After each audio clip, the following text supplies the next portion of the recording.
Howdy guys, welcome back.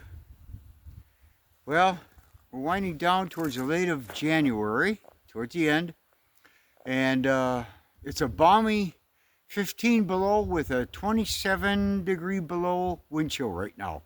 That's why I'm dressed like I am. It's cold. But the point is, you dress for it, you're okay.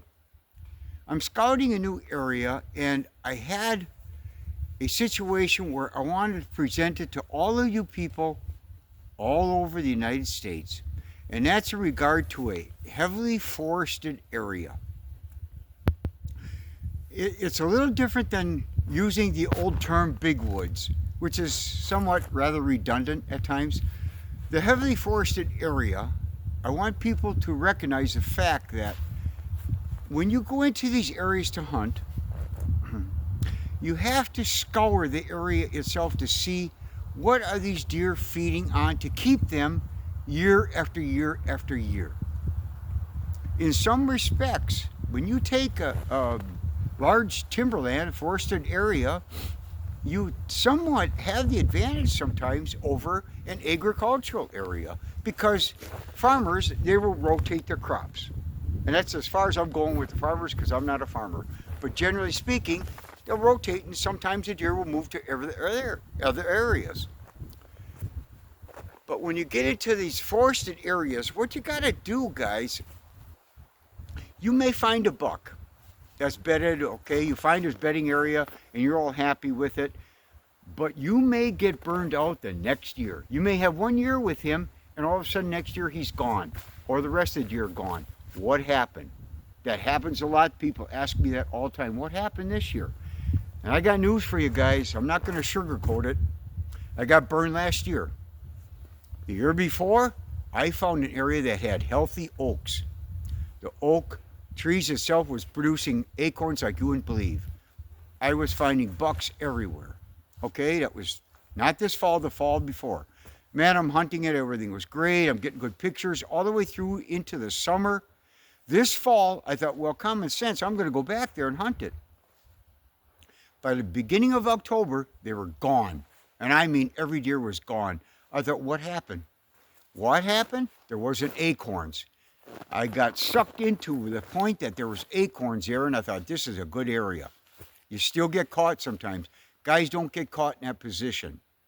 If you find some bucks working an area, the secret is, if you get a heavily forested area, scout it out and see if they have the amount of food to fulfill their requirements of 5 to 10 pounds a day of food. Do they have that in your area that you're hunting? I don't care if it's from Alabama all the way to Canada. You got a heavily forested area, look at it closely and see. Let's look at what the deer feed. What do they feed on naturally? I'm just using up north here an example, but I'm sure in many states they feed on grasses, right? They feed on grasses. The does feed on grasses for lactation purposes. The bucks feed on lactation. Vitamin K is incredible for them. They need that. Number two, they have a lot of the plant life, the broadleaf plants, the forbs. They have the herbaceous plants, the flowers, flowering type plant. They feed on all this vegetation. They need that. These are part of the requirements for them to stay there. So when you're going through these areas, check these off on your box. Do you have this in your area? And what else do they have? If you got maples, what happens to the maples when they drop those cedar pods, those little pods that come down, those whirligigs? They feed on those. Those little maple pods are incredible for them. That's good feed. So they learn in a natural state of habitat.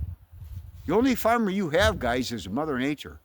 And she controls it, whether it be hurricanes, tornadoes, whatever, logging operations. That may change your habitat itself.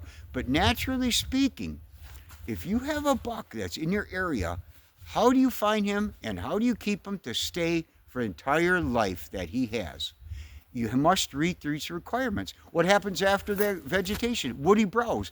Their system changes in the winter, and they will feed on it all year naturally. They will look into their woody browse, meaning the buds on their blackberries, raspberries, blueberries. They will feed on the maple tops. They will feed on aspen tops. And then come fall, what do they feed on? They will feed on also the maple leaves as they fall. They love the sugar maple, my gosh, those red leaves like that, they just pound them.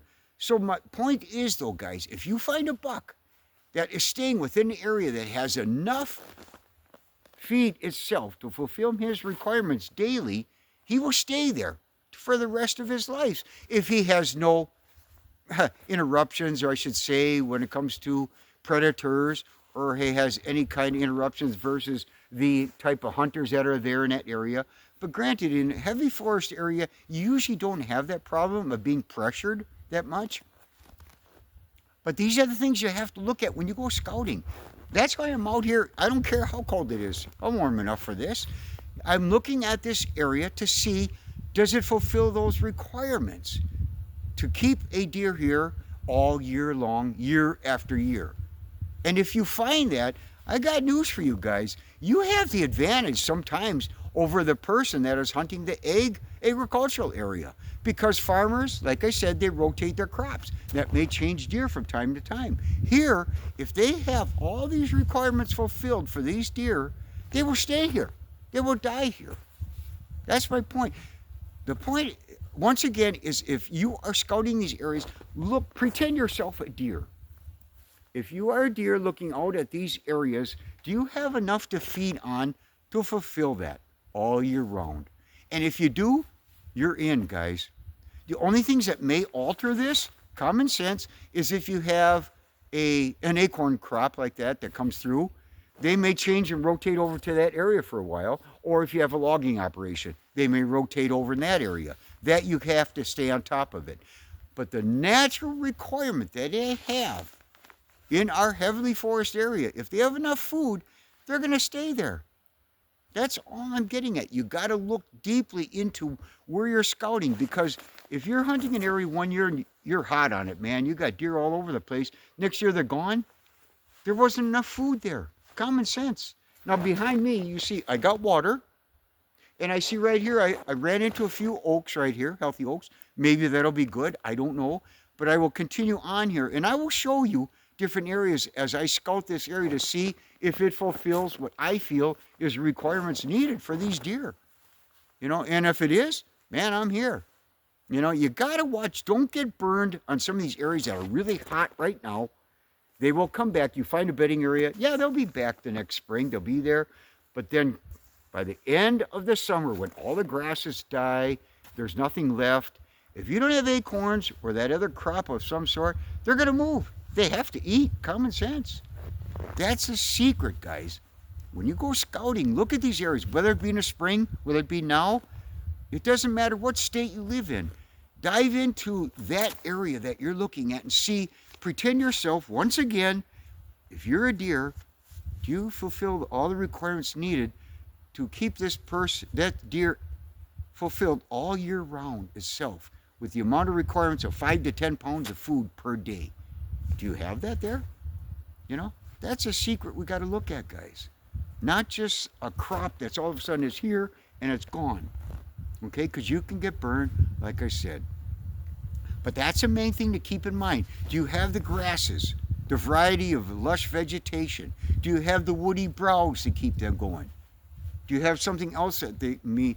You have some areas in different states that they look forward to every fall. Okay, is it there?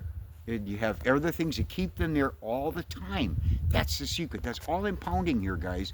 Do you have enough for this animal to stay there year after year? Because if not, it's a one-shot deal. You either get that buck that year or you don't, and then he's gone. Okay?